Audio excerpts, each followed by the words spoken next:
So I think we're going to talk about Merary and her house. I just wanted to hear like what's happening because your house was flooded and you're still not in it like 5 months later. So this is what I call been practicing patience maybe. February 17th, to be exact, there was a Texas freeze and my house was severely damaged. And since we've been living in temporary housing, so finally 2 weeks ago, the house is finally approved for the contractors to start working on it. So it's been a journey, but the positive thing is it's coming along. The floor is done.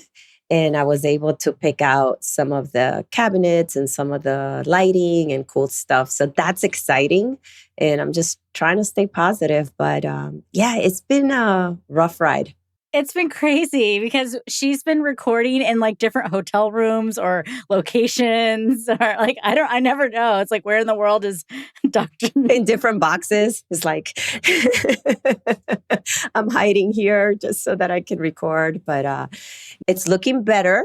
We're very positive. Hopefully from last week, it will take 60 to 90 days, I hope. So my goal is to be there before the year end. You said something like, even though that this was disastrous and you're out of your house, you're still optimistic and it's looking better. So maybe in some way, worked in your favor. Yes, no, absolutely. The gratitude piece has just been something that I had to really work on because our family's still healthy, right? We still have a place to live. So even though I've been recording out of different places, the kids are good. My parents are healthy. We're all healthy. So despite the fact that we've been out of our house, I could not be any more happier than just still have everybody together. And, we're healthy. Right now, that's like a high price, right? And something that I'm very, very fortunate to have right now. So the house and the rest of the stuff is like, just be patient. It really makes you rethink your priorities, huh? Yeah. Oh, absolutely. I mean, you've been homeless essentially for 8 months. It'll be almost a whole year by the time you get back into your house. It's crazy. Yes, it'll be almost a whole year. It's been interesting what you learn to live without, right? Because we came to the temporary housing. It's like an Airbnb. So they already have their own furniture, and you don't really bring all your clothes. So you end up really, like you said, Alisa, prioritizing things. Do I really need this? No, I don't. I just need, these are the essentials that I need. This is what the kids need. And we've been making it. So on the positive side, when I go home, a lot of my clothes is going to be like, yay, this is new. But it's not. It's just because I haven't used it. And a lot of the personal stuff. But, there's this positive side to everything. I'm going to have a whole new downstairs. So that's what I keep looking forward to. Yeah, we'll have to post pictures somewhere so we can see. I know. The before, after, the Dr. Merary on bad days and then on gratitude days. Yes. Some days I got to practice more gratitude. You know what it is? It's like you don't even realize how much it affects you because sometimes, and I don't know, I think I blame it on us as women, is we're trying to do so much. I want to make sure the kids are taken care of, my husband, the family, everybody's good. And then, I wake up and I'm cranky, I'm in a bad mood. And I'm like, well, it could be that I haven't been living with what I've been working so hard to attain all these years. Number one, I'm still wearing the same clothes. No, but not like that. Yeah, but gratitude it's something that I've definitely learned to appreciate more since we've been out of the house. You're a great example because I don't know if I would be as gracious as you personally. I try. Well, today we're talking about a lot of things today. We're talking about resilience. We're talking about courage. We're talking about rejection. We're talking about speaking up. And I've been thinking a lot about courage lately. And when you think of the word courage, what comes to mind? What's your definition of courage? Well, since Dr. Merary opened this can of worms about homelessness, I've been there too, in a very real way though, where I was living out of a car And, unfortunately, my mother also was living out of the car. So when I think of courage, I think of my mother and I just continuing to push forward and be resilient, even though in the midst of it, we didn't know we were being resilient. We were just like, we got to get up. We got to brush our teeth. Let's get a bottle of water. Let's get a toothbrush, find a way to do these things, kind of like couch surf. Thankfully, it was only 3 months. We were quick to get back up on our feet. However, courage definitely is that ability, that drive, that inner something, right? Maybe it's inspiration, spirit, motivation to just say, okay, it's time to get the ball rolling and just keep rolling that ball. Make sure it rolls, light a fire under it, do whatever you got to do to keep it going. That's courage. Wow. Wow. Okay. Now I'm like, man, I got to step up what my definition was going to be. Yeah, Dr. Merary did that. I know. No, it's a total different definition of homeless. Definitely, what you're talking about, it's real to so many people. And since we're talking about so many things, and this is about what rules, I'll take the opportunity to talk about the work that I do for working with Back on My Feet, which is really that impacts the homeless, right? And fighting homelessness. And I think that's why I have so much gratitude too when I think about my house, because I could never compare what the members that I work with and their homelessness and what they're going through. So that has definitely also put things into perspective for me. But, for me, courage is about going past, obviously, the comfort zone, but really going past my fears. When I think about courage, if I had to define it, is moving past my fears, whatever that may be. I don't know. Some days my fears may be I'm not going to be a good mother, or some days it may be, I don't know how well I'm going to do on this presentation. Some days the fear may be small, but it's going to take a lot of courage, right? So I would define courage to me is whatever is walking past that fear. It doesn't matter how big or small it is. It's still going to take courage and for you to do something different. I love that. Wow, you guys are so good. I was thinking about courage. I looked it up in the dictionary. And so there's two definitions. I love it. One is the ability to do something that frightens one. And the example is she called on her courage to face the ordeal. And then the other one is what I really like this one, strength in the face of pain or grief. He fought this illness with great courage. And I started thinking about how it's not courageous if it's not hard, and it's not courageous if there's no fear. Because if you do something that might be courageous to someone else, like we've talked in the past about like jumping out of an airplane. For some people, that is like way out of their comfort zone, and it takes courage to do that. To other people, those adventurous people, they're like, oh no, I got this. It's like not even courage. It might be fearlessness, but it can't be courage without the fear. And maybe in this like Webster dictionary definition, there can't be courage without the pain too, or the prospect of pain. And I was thinking about work environments where I've had to be courageous and speak up for myself. Just recently, a couple of months ago, I was working on a project, and we've heard this story over and over on our podcast, but I was doing some brainstorming and this man kept claiming all my ideas as his own. And I don't even think he noticed it, honestly, but I had to say like, hey, just so you know, that was my idea. I wasn't super scared, but it was like there were consequences that I could potentially face. It could have backfired on me. It ended up being a really great discussion. We worked things out. We figured out how to communicate with each other, all that kind of stuff. I bring all of this up because of our guest today, who is Rose, not Rosa. We swapped him out. We swapped him out today. This is the What Rules podcast.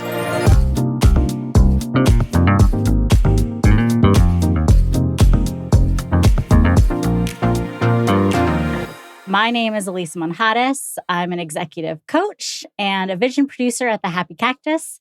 We have Dr. Merary Simeon with us. She is an HR executive and motivational speaker. And then our special guest today, Rose, why don't you introduce yourself? Tell us who you are and just the different hats that you wear, professionally, not professionally. Like, who are you? Okay, great. That is a hard question. I got to have courage for that one. Let's see. So I'm Rose Aviles, and I am a community services coordinator for Yonkers Public Library system currently. That's something we'll talk more about later in the episode. I also am a public speaker. I enjoy public speaking engagements, paying it forward, and education. So I'm an adjunct professor as well at LIU Post in multimedia law and ethics. And I'm a soon-to-be mother as well. I am currently 5 months pregnant. Yay! Congratulations. Going really well. Yes, thank you. So I'm also a titi, right? And three beautiful children, of which 2 of them recently lost their mother. So it's kind of like titi mami, right? You know that Wow. role, right? Sorry We've to heard hear of that that. role. Wow. Mm-hmm. And then among all the other things, I'm a great friend. I'm a community server. There's so much more that I can say about who I am. But I think the most important thing that I want to say about who I am is that even though that defines me, I'm still in the process, and I think it's a forever journey and figuring out at the core who I truly am, if that makes any sense at all. Essentially, just evolving person on this planet and trying to really get through challenges in the best to not just be the better me, but to be the better me to serve on the outside as best as I can while I'm here. Wow. And I have no doubt that you will be able to bring it all forward and put it all together. And I think sometimes we underestimate how sometimes going through these times, it's when our purpose comes out and our real us comes out. So I have no doubt in my mind that if you are carrying a hard load, it's because you can't carry it, and you will do well and knock it out of the park. So thank you, Dr. Merary. And now you have us behind you to support in any way we can, whether it's to listen, cheerleader, whatever you need, we're in. And it's not a coincidence, right? I'm not a firm believer in coincidences. Sometimes I am, but very rare that I'm on this show, because I'm actually thankful to the both of you right now, Alisa and Dr. Merary, for having me, because I feel like this is a huge part of the decision I'm in the current process of making right now. And I spoke with Alisa probably, I don't know, what was it, 2-3 months ago. Mm-hmm. And by accident, she started to coach me. And I was just like, oh, this is a great conversation. We should have these more often. Because I remember hanging up the phone and thinking, fearing got shit on me. Like, boom. I hung up the phone and I was like, okay, I got this. And then that's right. A month later, I was like, maybe I should call her for another coaching conversation. I love it. Oh, man. So, yeah, thank you for having me today. Well, I'm just really excited that, you, previous to this podcast and conversations and emails, you've shared with us that this is not the typical time of your life that you would say, you know what, I'm going to go talk on a podcast. It is so much easier and better when you talk after you've overcome. And like what I really love about you coming on today is sharing where you're at today. And I want to kind of hear where you've come from since we've talked, where you're going, what is happening now. This is life, first of all. And these are the things that we don't hear. And life just happens. And when we're going through it and we hear these people saying like, yeah, you got this, like that can only go so far. And so today, I know that part of this theme, we're talking about courage, speaking up, rejection, transition. Out of those things, what is kind of like on your mind today?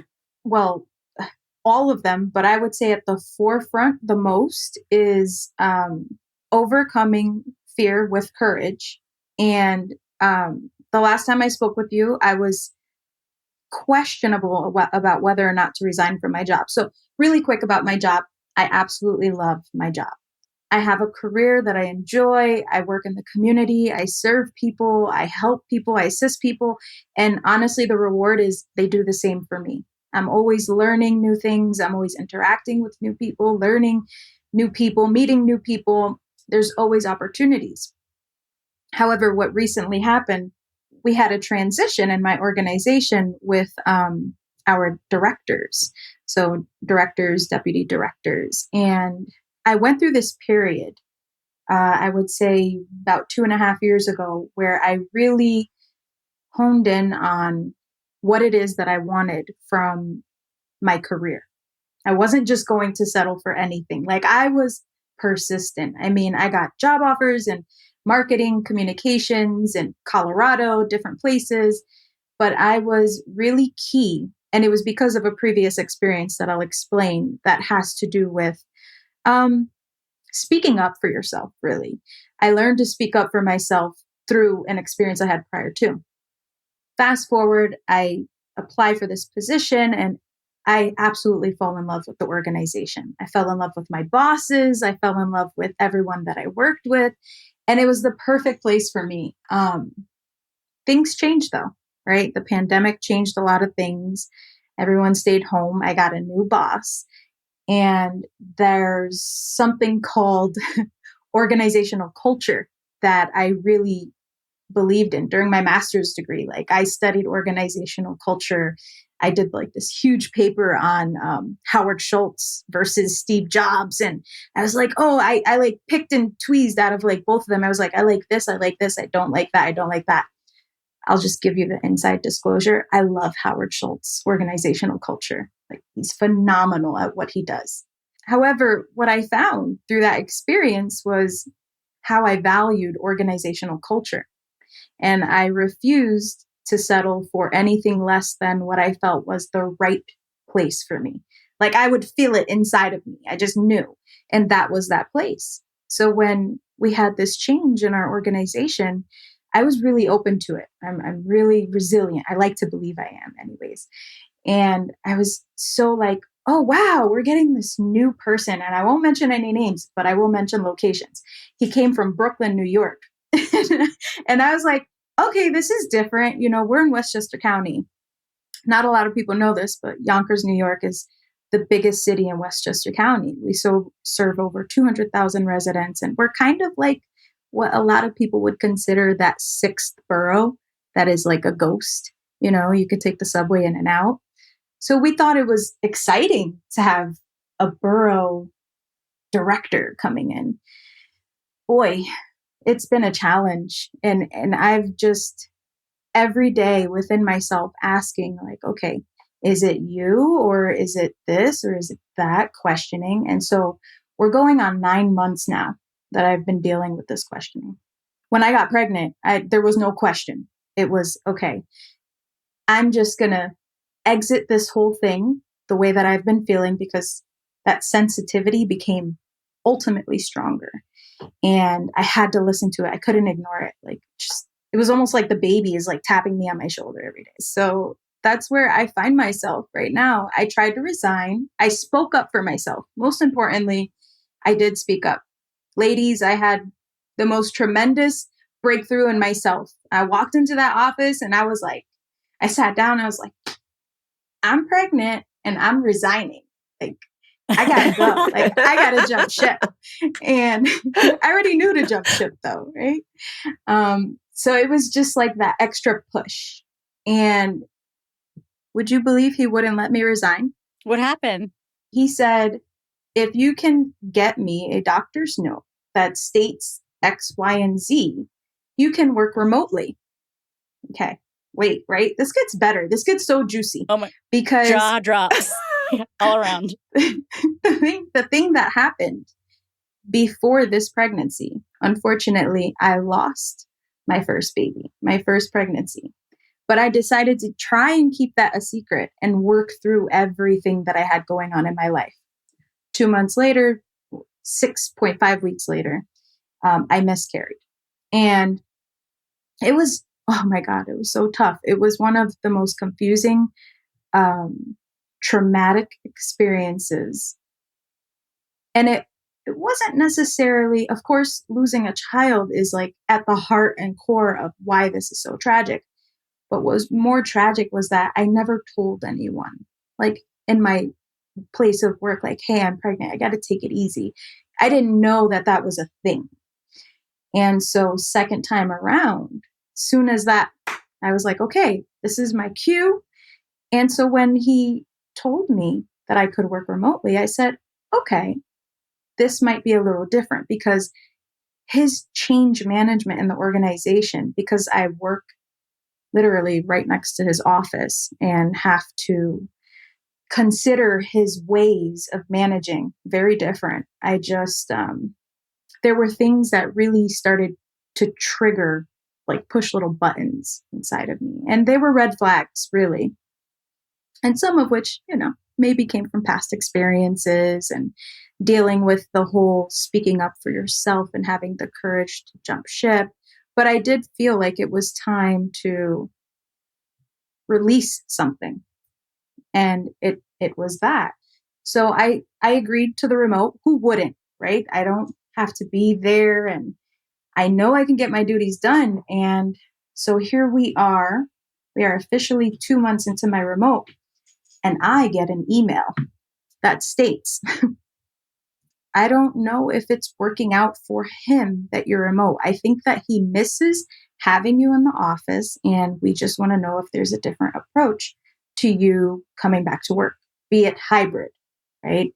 Like my first thing was, maybe now he kind of got me comfortable with working through my pregnancy. Whereas before I said, no, I'm not going to work through my pregnancy. Isn't that interesting? So I'm like, oh, maybe I can go back in, right? I went back to the office last week for one day. There was something about that day that I was like, I can't be here. And I need to get back to that safe space. People are still getting COVID, unfortunately. It's a public library. It's inevitable. And then foremost, that change management, the courage to say, this is no longer serving what it is that I came into it as. Things are so different. And I tried, ladies, 9 months is a hard try.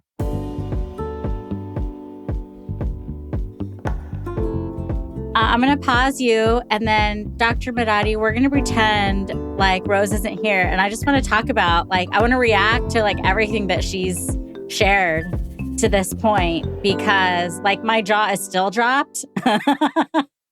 There's so much. Number one, the pregnancy and losing the first child, because we've talked about it before. I believe that's something that women don't talk about enough. It's devastating. I talked about it on mine. I had lost 2, and it's devastating. So to be able to talk about that was one. I was like, yep, I feel you. I've been there, and we just need to continue to talk about it because it's critical. Number 2, I applaud that Rose had the courage to speak up, because the price of staying quiet was too high. Then what took me by surprise is okay, he wants to retain her. Great. But at the end of the day, I was struggling with that while I was listening to it, because it was almost like he was taking the power away from her. She had the courage to speak up, and he took that power away from her. That's how I felt listening to that. So it's a lot. It's a lot to process. And as I think through it, I'm like, wow, how is it that some people feel that it's okay to take the power away from somebody else? And how easily it can be done. Because I've been there. Yeah, I mean, we've known Rose. We know Rose from an event we did earlier this year. She was a moderator for us. And when I first met her, I was like, this is a strong woman. She knows what she wants. She's an excellent communicator. She's very intelligent. Like, this is someone that I want to be around because, like, let it rub off on me. And then I hear this like super strong woman who reaches this point of crisis. And instead of backing down, she speaks up, which is super cool. But then this guy has her compromise and she says yes to it. And like, as I feel like I'm a strong woman too. Like, I totally get it because I've done that too. Like, I've allowed other people to compromise my deepest desires, my thoughts, like all of that. And I don't know what it is that like gets us to that place. I don't know if it's like that being nice or like, oh, you're willing to compromise. Since you're willing to compromise, like I'll compromise too. And then I end up backing up more than I really wanted to. But I feel so good because we had like a nice conversation. It's so dumb. Yes. But like, I get it. Well, I think it's because we start doubting ourselves, right? We're like, well, did I really make the best decision or did I not consider this? Or did I not it's like consider being that? open-minded to a fault. I'm with you. It's definitely a difficult situation. I've been there and I consider myself to be a strong woman as well. And I go back to like, okay, what am I willing to risk? If I had done that assessment and knew that I was willing to risk leaving work, then why is it changing now, right? Why am I letting this individual do that to me? Again, I've been there, different situations, so it's easier said than done. But I love that we're talking about it because it happens more times than we think. And I think it's a flag that next time it happens to us, we're like, wait a minute, I've been here before. I know what to do. Oh, yeah. I've been there before and still made the same mistake. I'm like waiting for things to click. Okay, I'm going to unpause us and go back to Rose. Hey, Rose. How was it listening to us talk about you? Oh, wait, Yes. honestly, tears. Like maybe it's also baby hormones, right? So I'm easily emotional. However, I appreciate everything that you said because it pinpoints my next moves. So where I'm at currently with this situation, I realize several things. One, yes, I've been here before, and that's not okay. Two, I started thinking that I was manipulated in this situation, probably about a week after I made the decision to say yes to remote. And third, I'm in a position now where I'm much stronger to say, I appreciate you wanting me to come back and you wanting to retain me, but I now know more about the way that you manage this organization. And it's a strong no. I had to meditate. Oh, this meditation was so fierce today that I actually washed my phone in the washing machine by accident. So I don't even have a phone. So I was like, I'm going to get ready for this podcast. And one thing that I thought about as I geared up for this podcast was, okay, standing up and speaking for yourself, having the courage to move forward, to do what it is that's right for you. Awareness and authenticity of who you are, yourself. What does that mean going into this podcast, Rose? And I said, there's no way that I can sit here and be a hypocrite because it's very easy to slip back into those things, just as you ladies said it perfectly. We get there way too often. And without that awareness or that authenticity, we get so confused. Like I found myself in panic mode a lot. And I was just like, this is equally just as unhealthy as me being there. So, okay, it's time to shut the switch off. And they want me to come in next week to have this conversation. I live 3 hours away now. And I'm just like, why? I don't need to do that. This sense of panic and fear is what really has me clinging, right? That word clinging is very important. We cling on to things because it's a sense of false security.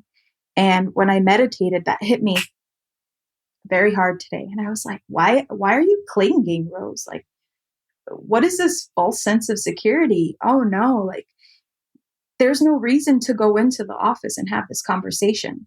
He already knows that you are high risk pregnancy. He already knows that COVID is highly prevalent in the public library. And this is me risking myself again and putting myself in a situation and letting that person steal my power.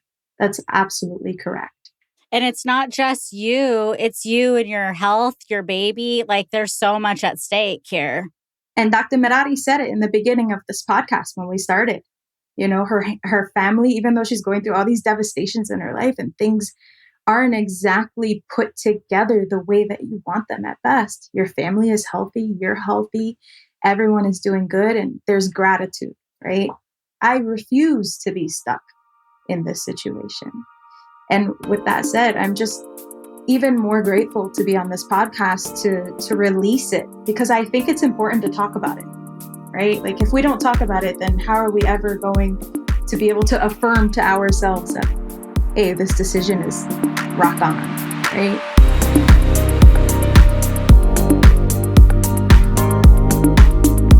We got to make sure that we own our careers and we own our decisions. The day that the organization owns our careers more than we do, that's the day we gave them control. And it happens all the time. I mean, that made me think, who owns my career? Who owns it? Because at the end of the day, it's who's determining my next move. And it should be you. I applaud the way that you're thinking about it. At the end of the day, it's like, no, I can have this conversation from here.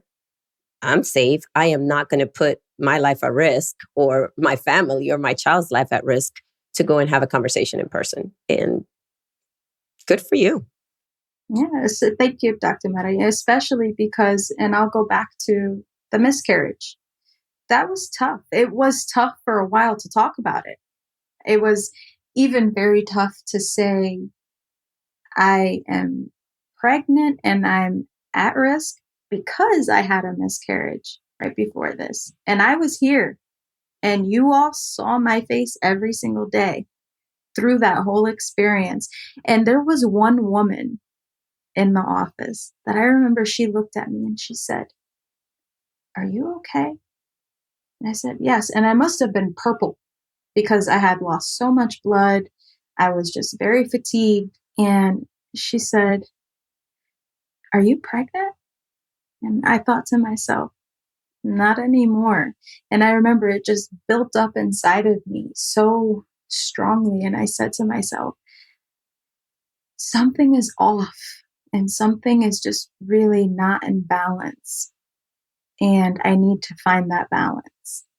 So being able, I think, to speak for every woman about miscarriage, we need to normalize that conversation, because I didn't have anybody to talk to about it. You know, doctors, yeah, they're there for you, but it's so normal to them that it's not a real conversation that actually satisfies that need to release and heal. I think that healing experience really came from this ability to have courage to do something that you are absolutely terrified to do. And ironically, I was cast into a pilot show called The Climb to the Top. I was at this point 3 months pregnant. So I still looked, you know, like I wasn't pregnant. And A Climb to the Top is all about climbing a mountain. Literally climbing a mountain? Literally climbing a mountain. Okay. And it's one of the Adirondack mountains. I think it's actually the second hardest Adirondack mountain. And at first I was like, man, can I do this? Like, you know, should I do this? Like, I'm not going to work, you know, and I'm high risk. But something was telling me to climb this mountain. So Chuck Garcia, he wrote the book, A Climb to the Top, and he does a lot of like inner soulful kind of conversations. And he's also a professor. He's the professor that actually helped me get my position at LIU Post. So when this opportunity arose, I kind of couldn't say no. This is like my buddy. He needs people and he wants to cast me for this show. I go with 1, 2, 3. There were 4, 5, 6 of us climbing this mountain with, I mean, a huge television production crew. It was insane. I was like, how are they climbing this mountain? Oh my gosh. I like cannot even believe this story is true right now. Like, what?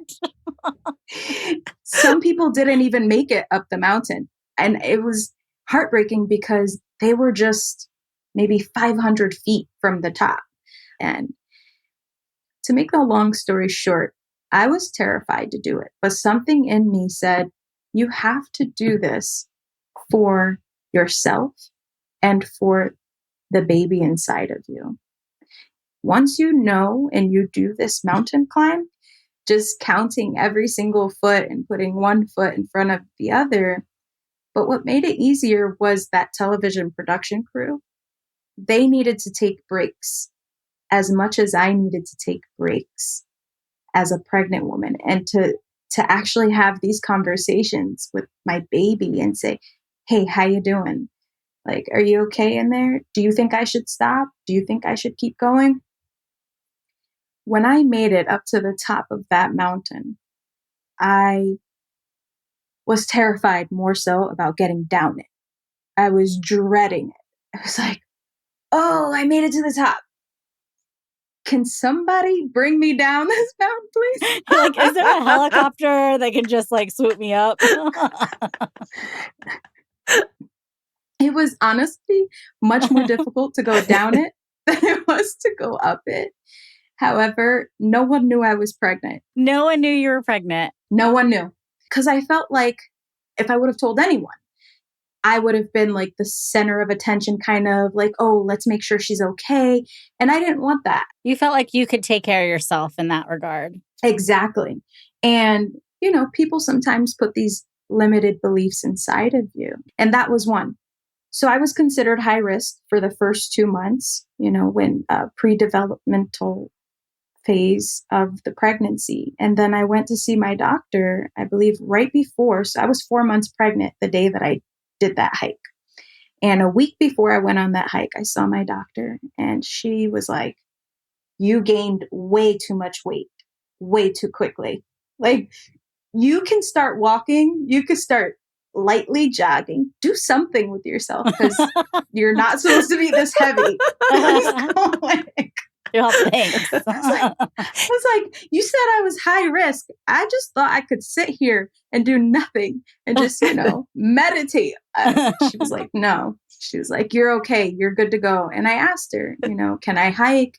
You know, how do you feel about elevation? And she said, if you feel good, you go for it. And so I was already training myself, self-training, you know, for like 3 weeks. My fiance and I, we would go on these like miniature hikes. When we got to Algonquin, I couldn't believe what I got myself into. I was like, oh, this is different. This is a different kind of mountain. Like, I don't know this. Oh my gosh. I did it. Yes. And when I got down, I still anticipated not telling anyone. But at the last minute, I told Chuck, I told him I climbed that mountain with a 4-month-old child in my belly, of which this past year I lost my first baby with a miscarriage. And I feel great. I feel very healthy and I feel very alive. And I feel like if I can do this right now and I can conquer this self-limited belief, then what can we not do? You're bringing it up and I'm like tearing up over here because I remember when I lost my first one, they told me, oh, you're high risk because I was almost 40. And then they're like, you need to sit down, you know, whatever. And I did the same thing. I gained weight. I didn't do anything. I lost the baby. And the next one, I was a runner. So I was running half marathons and I was like, I'm going. And I remember my husband like, you're not thinking of yourself, of the baby, blah, blah, blah. And I'm like, I talked to my doctor. And she's like, if you feel good, you do it. And I did. And both kids, I was 3 months, I ran half a marathon because I actually was doing what I loved and I felt good. Now, there were times I walked, times that I ran, but I did that.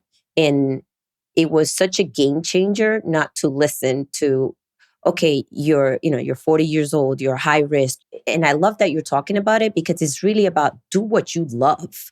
do what makes you happy. And honestly, your body is divine the way that it works. Your baby will let you know. Your body will let you know. So to me, the way that I look at it now is like there was something wrong. And at the end of the day, that's why I wasn't able to have the other kids. But these ones were fine. And they were basically in my belly saying, go, mom, you got this. And they came out like that too. Your kids Yeah, are they are like like that. go getters to the max. I know, it's like never underestimate listening to your body, listening to yourself, right? Now, I do believe we definitely have those limiting beliefs, but when you listen to your body and you're like, no, I got this. Like, I knew I could do it. And I just listened to all this other stuff. I'm not saying that's why I lost them, but I'm saying that I was glad that I was able to, on the second time around, go for what I loved. And that fire kept me going. Which is another part of Beautiful. owning your power. Yes. You know, like this is what we talk about, owning your power, owning your sense of self, your agency, and doing what you know is right for you in those moments. I feel like we could go another hour, to be honest. Oh, I know. Yes, we can. Okay, well, first of all, Rose, I want to tell you that we are behind you, like in all of this, as you're climbing these next mountains, because you have a lot more mountains to go, and you have so many lessons learned too that you are taking with you, and as we said, this evidence that you can do it, and that you can listen to your body, you can listen to your mind, you can persevere in the face of adversity. And I'll also speak on behalf of our What Rules listeners, because I know as they're listening, they get you too. And we're all like this army of women walking behind you. So when you have those next hard conversations, when you have those moments of doubt, picture all of us multicultural powerhouses behind you. Yes. Love it. Yeah, there was a few things that I got from today, and they were great reminders. I would say you must speak up when the price of staying quiet is too high. The other thing that I would say and remind our listeners is operate from a place that feels authentic. And I think that is what Rose did today. I also feel that going up that mountain was because she was being her authentic self.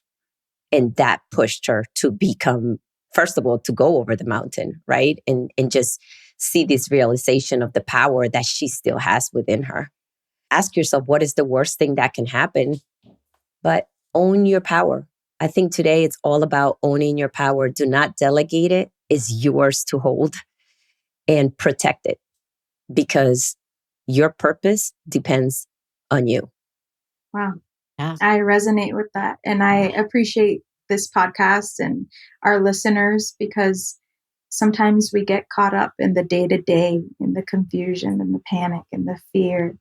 And that's why we have podcasts like this. You know, we need to sometimes hear those reminders and those affirmations to just get that extra little lift, you know, that extra boost of cafecito in the morning. Hey, it's listening to Alisa and Dr. Merary tell it how it is.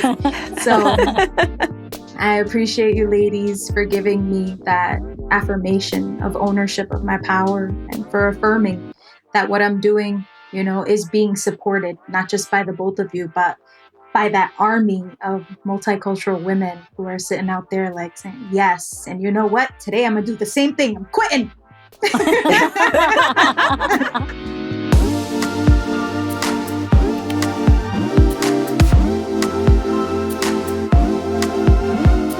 Want to know how breaking the rules can help you level up your career game? Search What Rules Podcast on any social media platform and join our members-only group on LinkedIn, where we discuss rule-breaking strategies for multicultural women.